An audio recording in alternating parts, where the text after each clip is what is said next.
Just one more 911 call, and Beverly Cross had no idea she was stepping straight into a trap that would shake our quiet neighborhood to its core. The police were climbing over my fence again.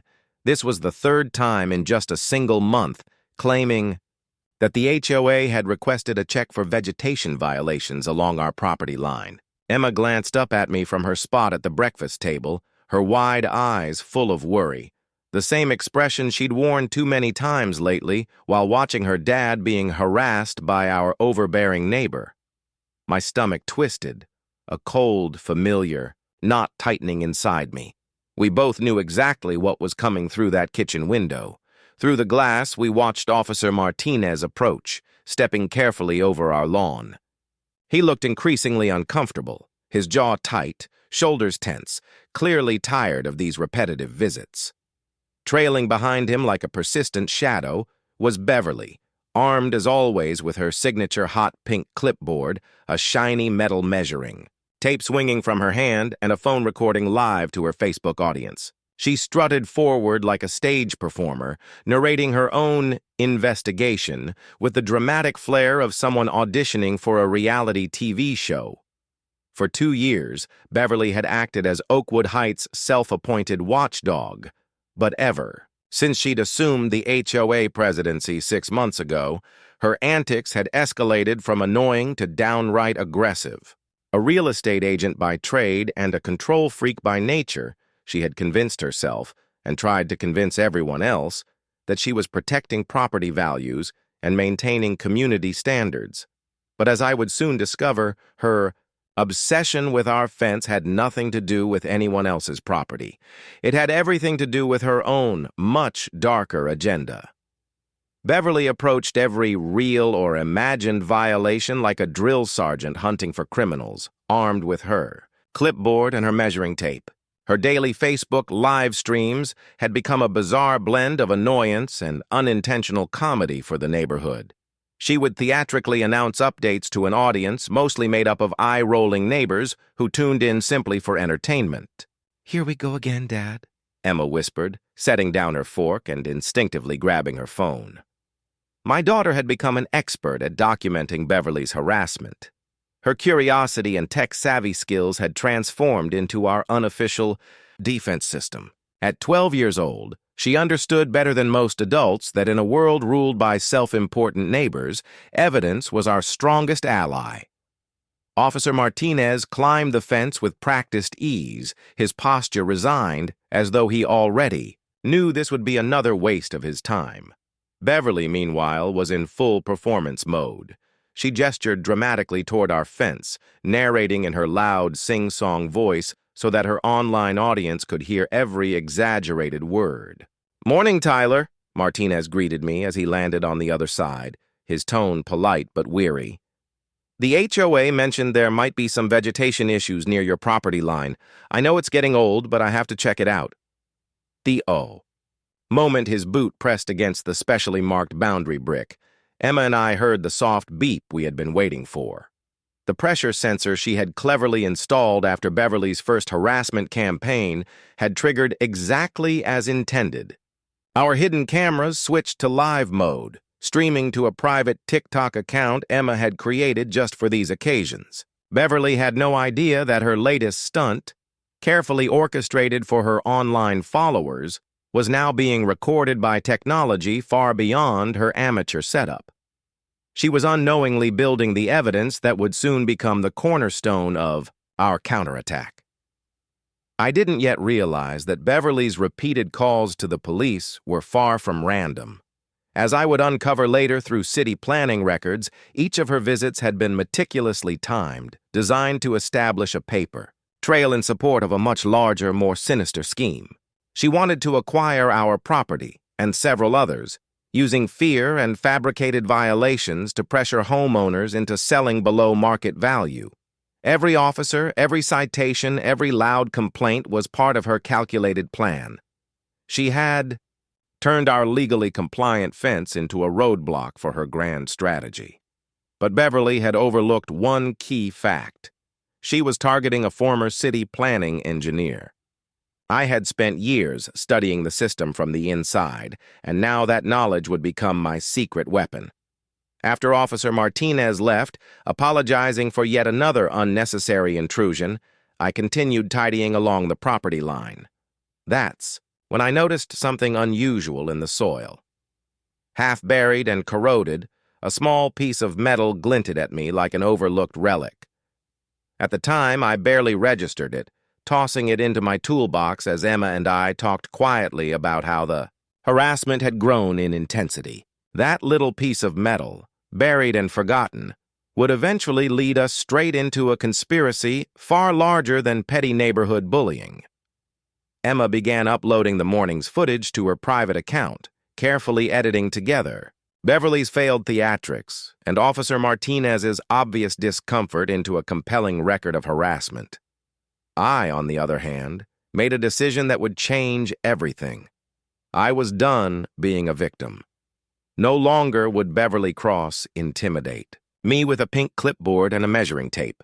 Little did I know that her next move would be so desperate and so legally questionable that it would provide every tool we needed to expose her and the entire HOA board's corruption.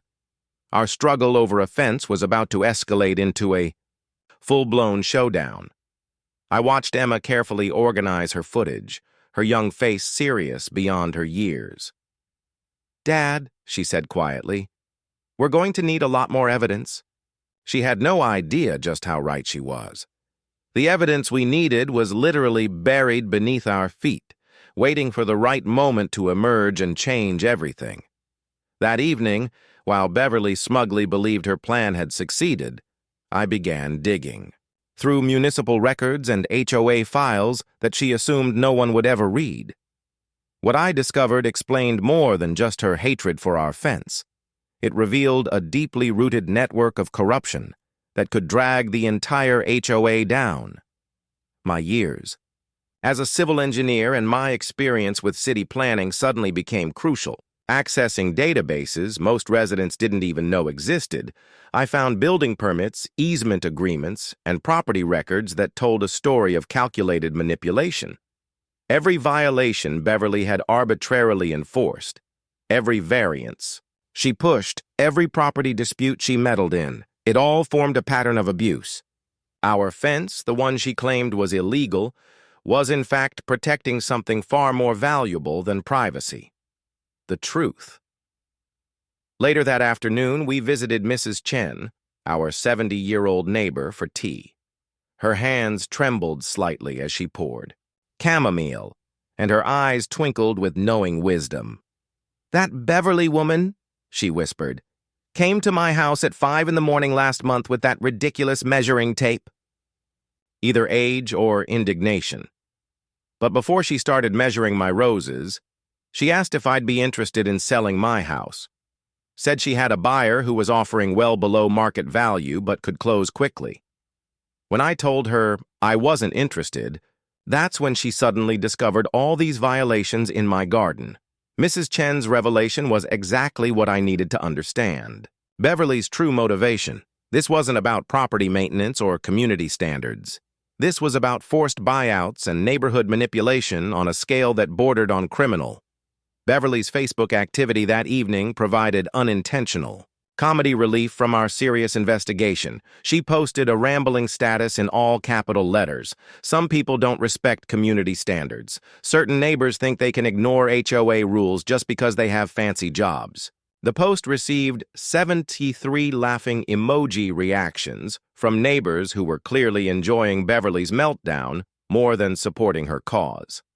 Emma, who had been monitoring Beverly's social media as part of her unofficial surveillance operation, showed me how the comment section had become a roasting session where residents shared their own stories of Beverly's ridiculous harassment campaigns. One neighbor posted a photo of Beverly measuring the height of a garden gnome at dawn, while another shared a screenshot of a violation notice they'd received for having unauthorized bird feeders that attracted disruptive wildlife. My investigation into the city records revealed that Beverly had been running a sophisticated operation for nearly 2 years. As both the HOA president and a licensed real estate agent, she had been using her dual positions to identify properties, with minor technical violations, harass the owners into selling, and then facilitate sales to anonymous buyers at significantly reduced prices. The pattern was consistent across 12 properties in our neighborhood, with Beverly collecting commissions on the sales while simultaneously pocketing consulting fees from the mysterious buyers. What made her scheme particularly insidious was how she had weaponized the HOA itself, turning what should have been a community organization into her personal enforcement mechanism for property acquisition. The easement documents I uncovered told an even more disturbing story about Beverly's long-term plans. The public access rights that ran through our neighborhood were part of a larger municipal planning strategy that dated back to 1987, designed to preserve community spaces and prevent overdevelopment.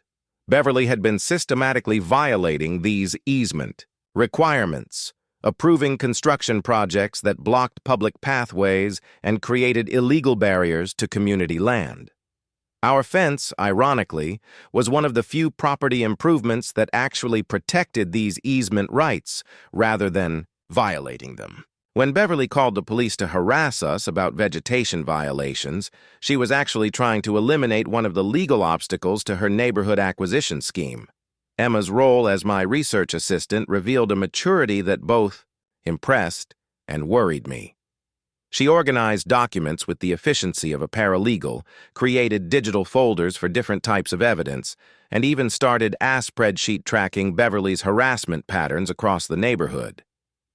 But when, she asked me, "Dad, are we going to lose our house because of this lady?" I realized that my daughter was carrying a burden no 12-year-old should have to bear. "Emma," I told her, settling into the couch beside her as she worked on her laptop. "We're not just fighting for our house anymore. We're fighting so that no other family has to go through what we're experiencing." The determination in her young eyes told me that she understood the stakes better than most adults would. Jake Thompson, my old college roommate who had become a construction law attorney, stopped by that evening to review our findings. His reaction to the evidence we had compiled was immediate and decisive.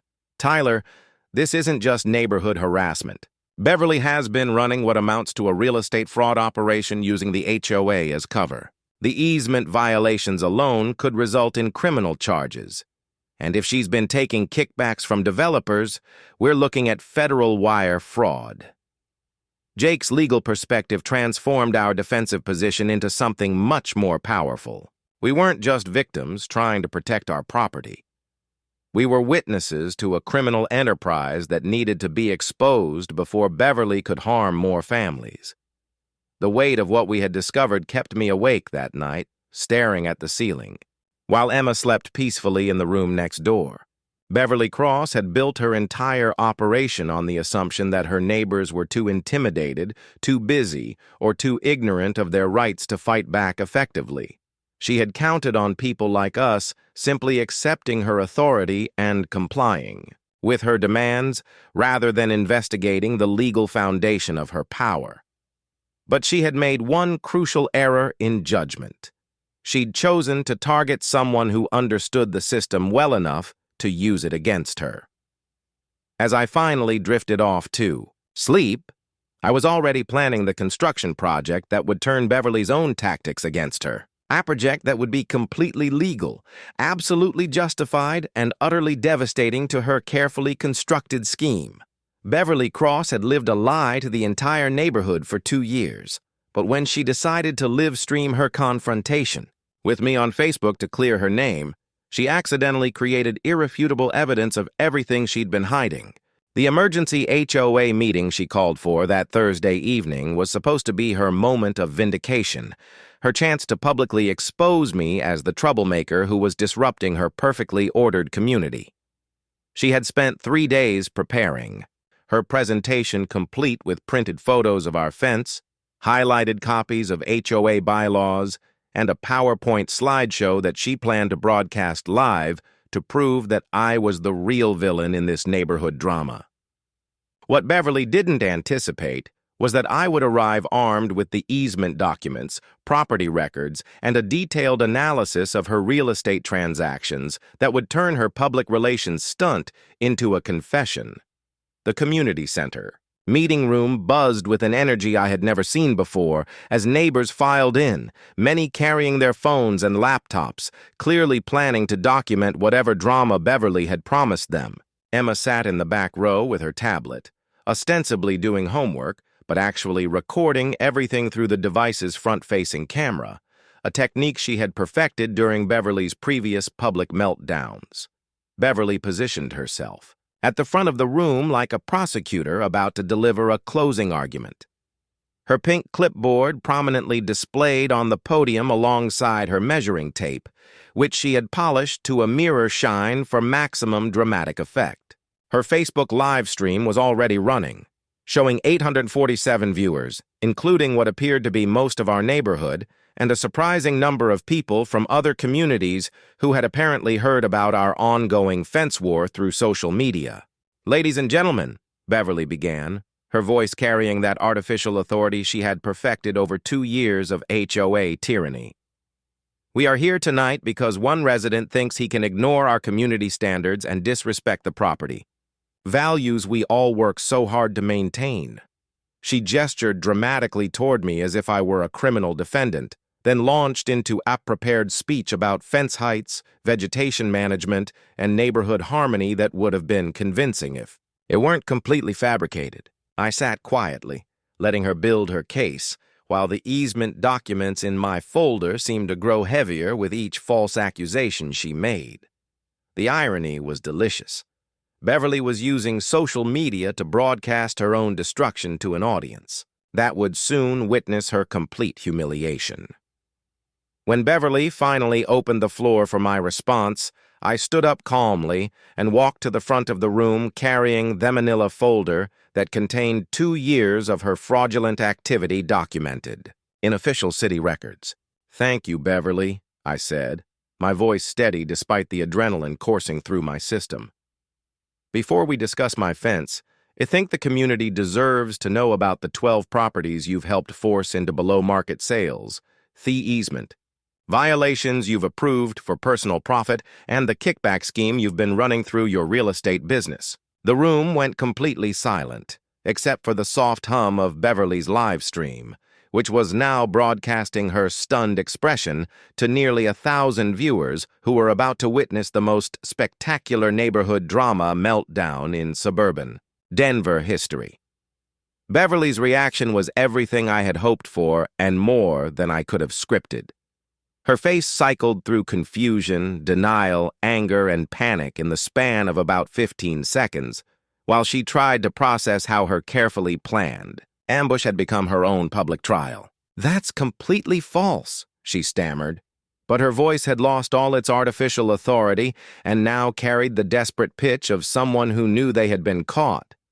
"I have always acted in the best interests of this community, and I resent these baseless accusations from someone who clearly has no respect for our neighborhood values." But as I began, reading directly from the city planning documents, citing specific addresses, dates, and dollar amounts, Beverly's denials became increasingly frantic and less convincing to everyone watching. The live stream audience was having the time of their lives as Beverly's performance deteriorated into what could only be described as a public meltdown. Emma later showed me the comments section, which had exploded with reactions ranging from shocked disbelief to savage commentary about Beverly's obvious guilt. One viewer had started a drinking game where people took a sip every time Beverly said, "community," while another had created a real-time meme featuring Beverly's increasingly panicked facial expressions with captions like, "When you realize your evil plan is being live-streamed to the entire internet." The chat had become a roasting session. That was probably more entertaining than anything on television that night, with neighbors sharing their own stories of Beverly's harassment campaigns and predatory real estate tactics.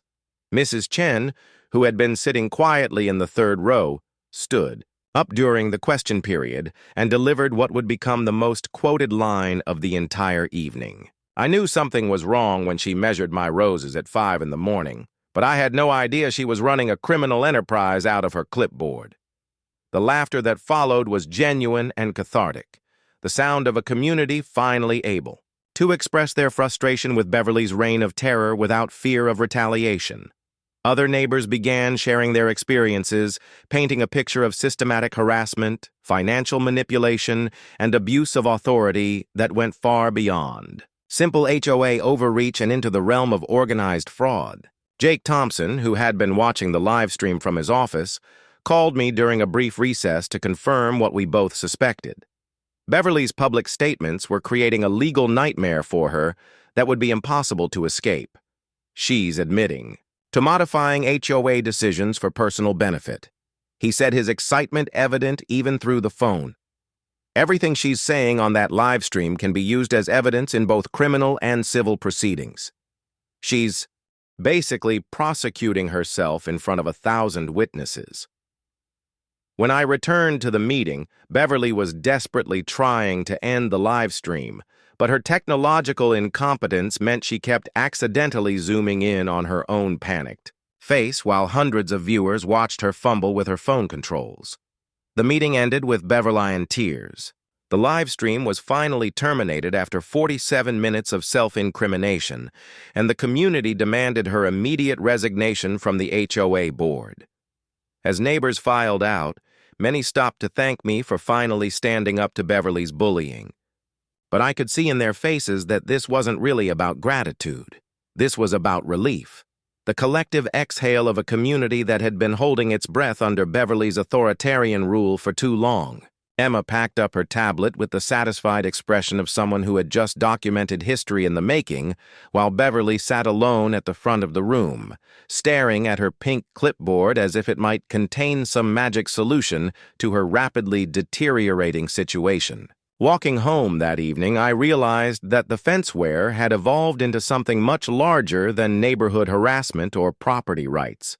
We had accidentally stumbled into a battle against corruption, manipulation, and the abuse of power in small communities across America. Beverly's live stream had done more than expose her crimes. It had created a public record of how easily ordinary people can be intimidated by those who weaponize authority for personal gain. But what I didn't know yet was that Beverly Cross was about to make one final desperate play that would force me to take our conflict to A level, that would shock the entire city and create a landmark that visitors would come to see for years to come. When I woke up to find 14 violation notices plastered across my front door, I knew Beverly had decided to play Allen. But what I didn't expect was that she would call the police one final time, not just to climb our fence, but to investigate. What she claimed was a fortress construction threat to community safety. And the moment Officer Martinez stepped onto that boundary marker for the 4th time, everything was about to change forever. Beverly's desperation had reached a fever pitch after her live stream humiliation, and her final gambit would involve weaponizing every bureaucratic tool at her disposal while simultaneously providing me with the perfect justification for the construction project that would end her reign of terror once and for all. The violation notices were a masterpiece of petty harassment, ranging from unauthorized fence height modifications to disruptive garden gnome placement to excessive bird feeder activity creating nuisance wildlife congregation. Each notice was written in Beverly's distinctive handwriting, complete with measurements taken at various times of day and detailed photographic evidence that must have required hours of surveillance from her living room window. Emma helped me spread all 14 notices across our dining room table, and we spent the morning systematically responding to each frivolous complaint with documented proof of our compliance with all relevant codes and regulations. What Beverly hadn't realized was that every false accusation she made was creating a paper trail that would support our harassment lawsuit while simultaneously justifying the defensive construction measures I was about to implement.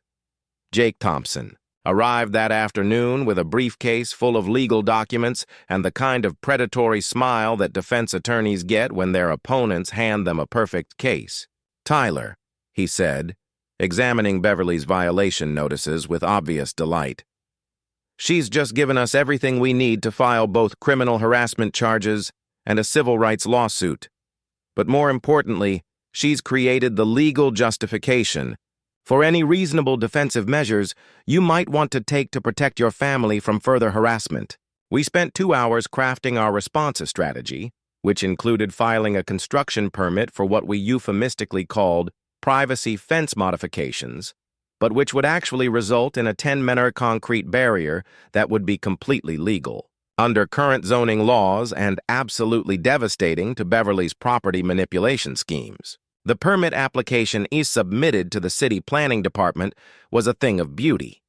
A 47-page document that detailed not only my construction plans, but also included a comprehensive analysis of HOA violations, easement rights abuses, and systematic harassment that had necessitated extreme defensive measures to protect my family's safety and property rights. Every false accusation Beverly had made, every frivolous police call, every social media attack, it all became supporting evidence for why a reasonable homeowner would need to construct what amounted to a fortress wall between his property and a hostile neighbor who had demonstrated a pattern of escalating harassment and intimidation.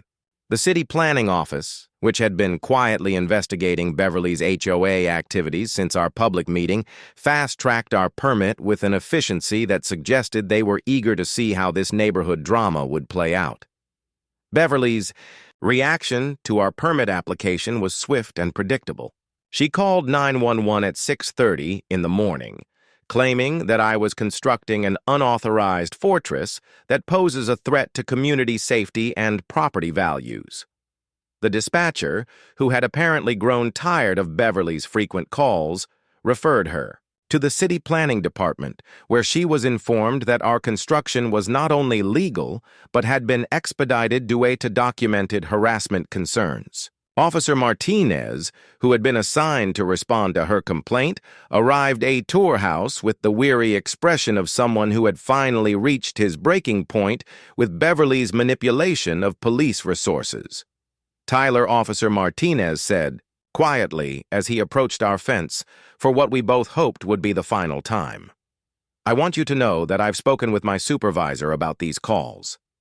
This is harassment, and we're going to start documenting Beverly's abuse of emergency services." The moment his boot touched the pressure sensor that Emma had upgraded with motion-activated cameras and automatic live streaming capabilities, our entire neighborhood gained access to real-time footage of police harassment being used as a weapon by an unhinged HOA president. The live stream, which automatically posted to the neighborhood Facebook group, attracted over 200 viewers within the first hour, including local news stations that had started following our story after Beverly's public meltdown. Emma had spent the past week transforming our defensive surveillance system into a high-tech documentation network that would have impressed a professional security company. Her drone footage captured the entire interaction from multiple angles, while her automated social media bots posted real-time updates with hashtags like Justice Wall and Clipboard Karen that quickly gained traction beyond our immediate community. The technological sophistication of our evidence gathering stood in sharp contrast to Beverly's amateur Facebook live streaming, creating a David versus Goliath narrative that resonated with viewers who understood the power dynamics of neighborhood harassment and systematic intimidation. The construction crews arrived on Monday morning with concrete trucks, steel reinforcement bars, and the kind of heavy machinery that transforms suburban landscapes overnight. Our 10M wall would be the tallest residential structure in Oakwood Heights, a monument to the principle that sometimes defensive measures require overwhelming force to be effective. Neighbors gathered to watch the construction process, many bringing coffee and lawn chairs as if they were attending an outdoor theater performance. Mrs. Chen organized what she called a justice tea party, serving celebration green tea to anyone who wanted to witness Beverly's downfall being literally cemented into the neighborhood landscape. Beverly's final meltdown played out over social media in real time as she posted 47 increasingly desperate Facebook statuses within a single hour, culminating in a moment of unexpected vulnerability. "I just wanted a beautiful community," Where did I go wrong? For the first time since our conflict began, Beverly showed a glimpse of the person she might have been before power and greed corrupted her intentions. But when she appeared at our construction site that afternoon, demanding to speak with the manager, only to be told that I was the manager, her brief moment of self-reflection evaporated into familiar rage and entitlement.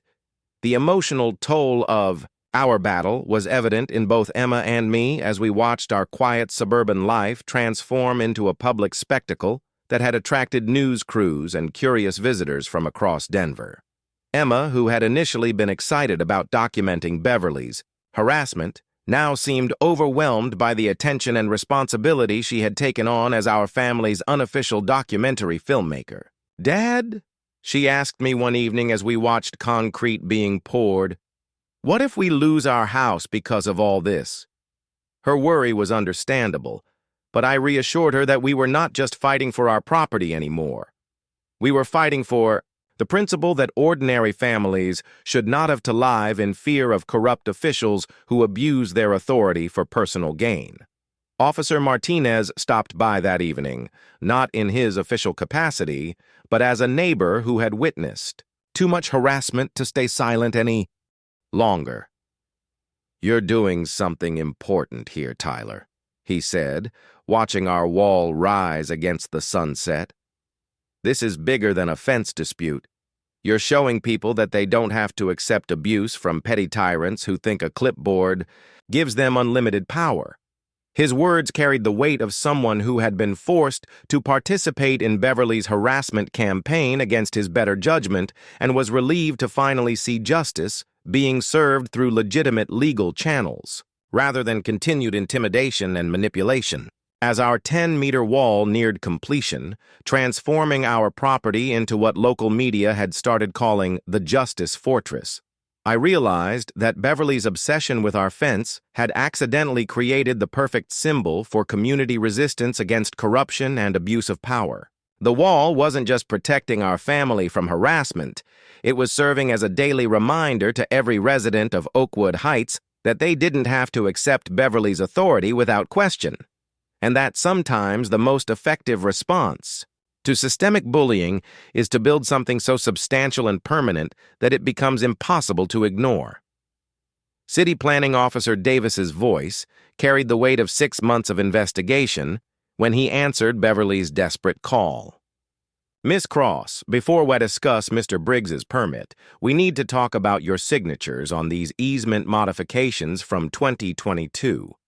That was the moment Beverly Cross realized that the fence war had transformed into a criminal investigation of HOA corruption, and her entire world began crumbling faster than she could comprehend. The investigation that had been quietly building in the background suddenly erupted into the foreground, revealing a paper trail of fraud, embezzlement, and systematic abuse of authority that reached far beyond neighborhood harassment into the realm of municipal corruption that would shock even seasoned city officials.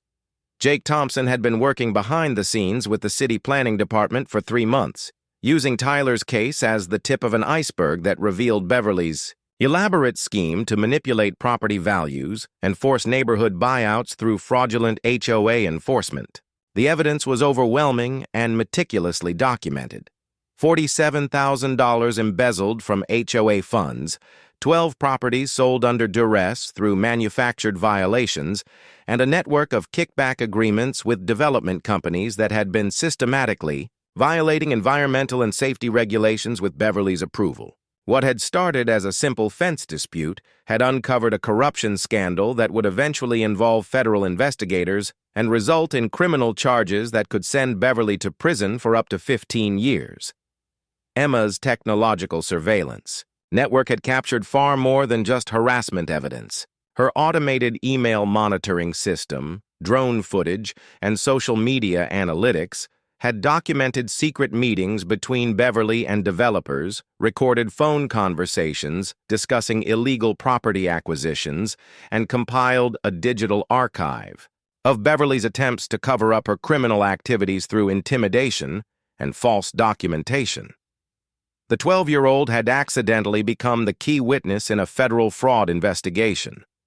Her innocuous neighborhood surveillance project having gathered evidence that professional investigators might have taken years to compile through traditional methods. The 10-meter wall construction had become a neighborhood celebration, as residents finally felt safe to express their years of accumulated frustration with Beverly's authoritarian rule. Mrs. Chen organized daily construction tea parties where neighbors shared stories of Beverly's harassment campaigns, creating an oral history of systematic bullying that painted a picture of community-wide intimidation that had been building for over 2 years. The wall itself had attracted media attention from across Colorado, with local news stations covering what they dubbed the Great Fence War of Oakwood Heights as both comedy and serious commentary on HOA abuse in suburban America. Beverly's psychological deterioration became evident as the investigation intensified, and her desperate attempts to maintain control collapsed under the weight of documented evidence. Her social media presence, once carefully curated to project authority and community leadership, devolved into increasingly frantic posts that revealed someone losing touch with reality as her carefully constructed facade crumbled. In one particularly revealing Facebook live stream, she broke down crying and asked, "I just wanted a beautiful community. Where did I go wrong?" For the first time since our conflict began, Beverly showed genuine vulnerability rather than manufactured outrage, though by then it was far too late for redemption or forgiveness from the neighbors she had systematically terrorized. Officer Martinez's transformation from reluctant participant in Beverly's harassment campaign to ally in our fight for justice represented a broader shift in how local law enforcement viewed HOA abuse cases. His supervisor had launched an internal review of Beverly's police calls, revealing a pattern of resource abuse that had cost the department thousands of hours in wasted response time and damaged police-community relations through forced participation in what were essentially civil harassment campaigns. Martinez privately told me that our case had become a training example for officers on how to recognize and resist manipulation by civilians who attempt to weaponize police authority for personal vendettas. The revelation that Beverly had been working with a development company to systematically acquire neighborhood properties for a planned commercial complex worth $2.3 million explained her obsession with our fence and easement rights. Emma's drone footage had captured secret meetings in Beverly's backyard, where developers discussed demolition timelines and profit-sharing agreements, providing visual evidence of a conspiracy that would be impossible todany in court. The easement violations that Beverly had been desperately trying to conceal weren't just about maintaining her authority. They were about protecting a massive real estate fraud that would have displaced dozens of families and destroyed the residential character of our entire neighborhood. The psychological toll of our battle was evident in Emma, who had grown from an innocent 12-year-old into a seasoned investigator, carrying the weight of adult responsibilities that no child should have to bear, when she asked me one evening, "Dad, what if we lose our house because of all this?" I realized that my daughter had been living with the same anxiety and uncertainty that had been consuming me for months. "Emma," I told her, settling beside her on our couch as we watched concrete being poured for our wall, "we're not fighting for our house anymore. We're fighting so that no other family has to live in fear of people who abuse their power to hurt innocent neighbors." The determination in her young eyes told me that she understood the stakes better than most adults would. Tyler's moment of doubt came during a quiet evening as construction crews finished the foundation work for our wall. Watching the massive concrete structure rise from our backyard, he wondered if he was teaching his daughter to solve problems through confrontation rather than cooperation, whether this battle against Beverly had transformed him into the kind of person he had never wanted to become. But Emma's response surprised him with its maturity. "Dad, you didn't teach me to fight. You taught me that sometimes good people have to stand up to bad people even when it's scary and hard. Mrs. Chen says you're the first person in years who wasn't afraid of Beverly's clipboard." Her words reminded him that courage isn't the absence of fear, but the decision to do what's right despite being afraid. The community transformation was perhaps the most remarkable aspect of our entire conflict as neighbors who had lived in silent fear of Beverly's harassment for years finally found their voices and began supporting each other against her tyranny. The wall construction had become a symbol of collective resistance, with residents contributing tiles decorated with messages of hope and solidarity that would be incorporated into the final structure.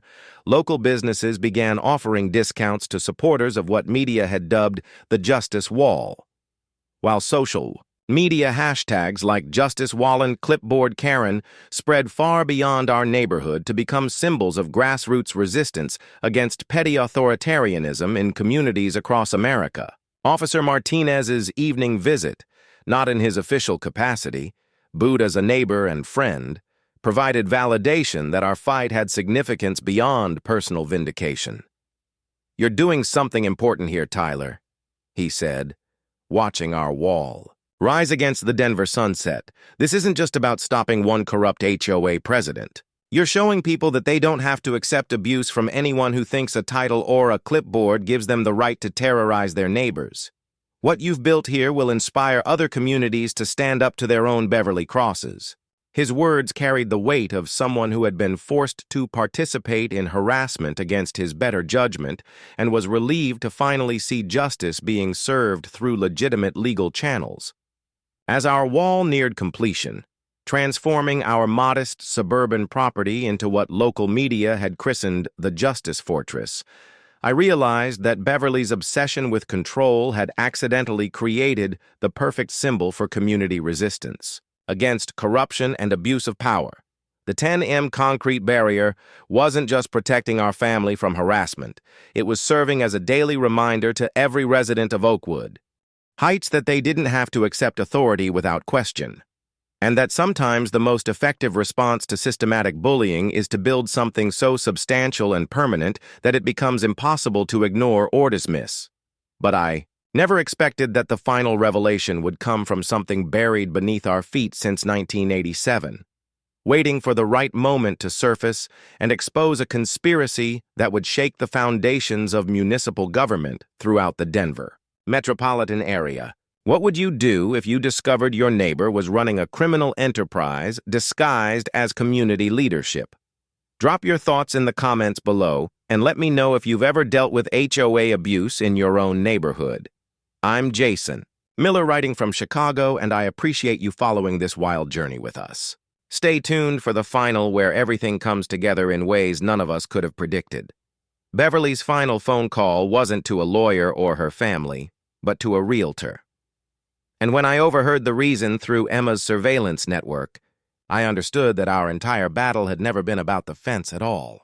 It had been about a 5-year plan that Beverly had been nurturing to transform our neighborhood into something that would make her millions while destroying the lives of dozens of families who had trusted her to protect their community.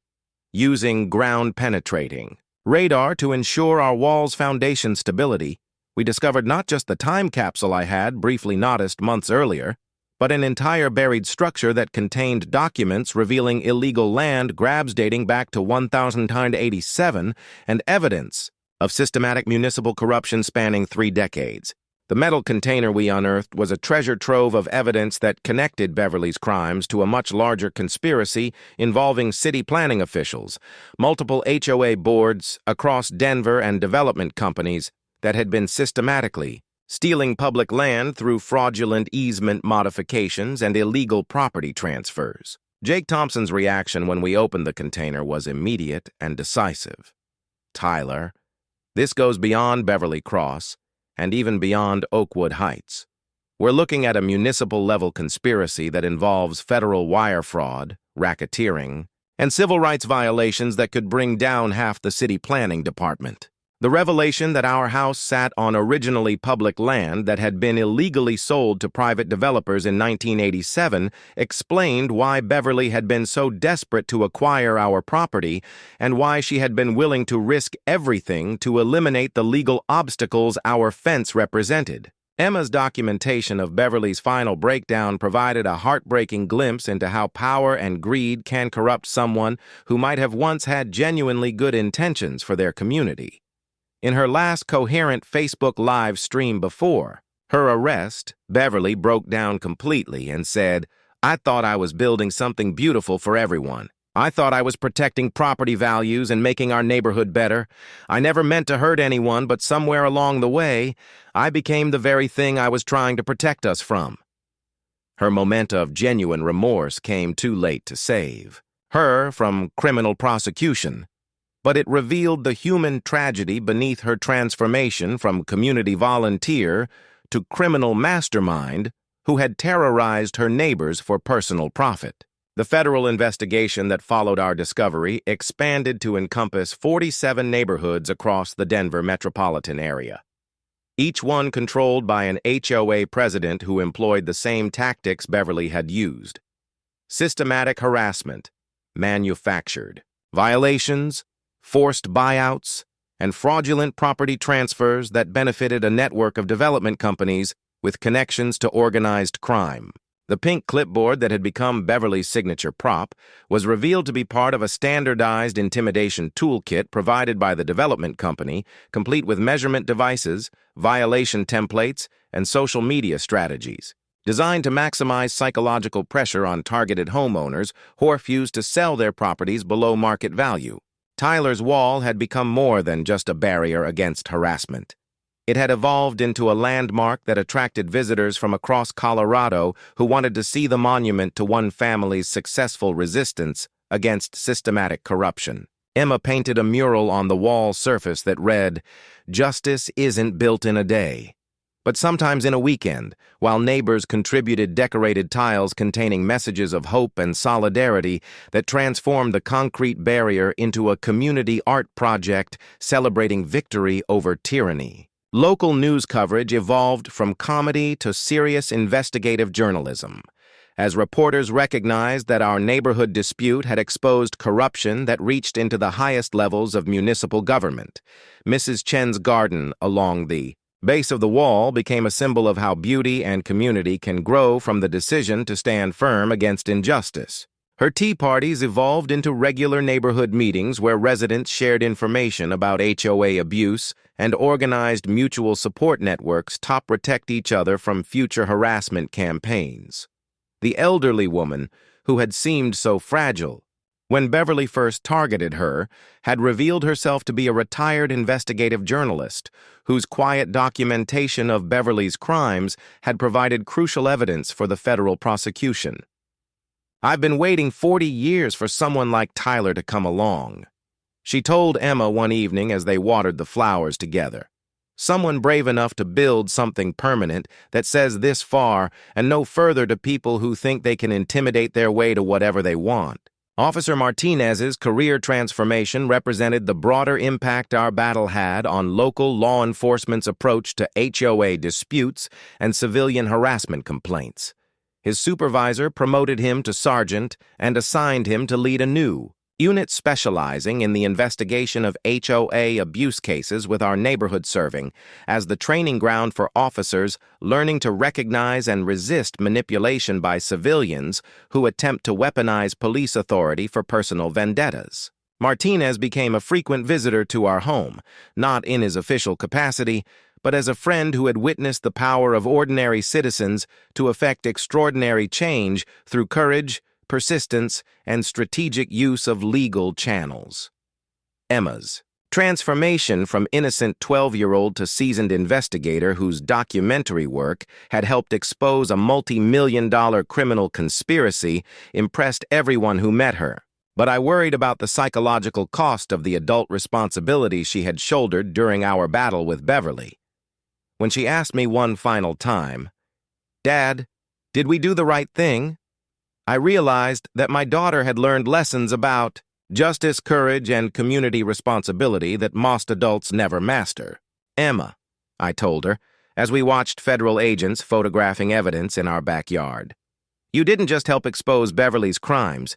You showed an entire community that young people can be powerful forces for justice when they refuse to accept That this is just how things are is an acceptable answer to corruption and abuse.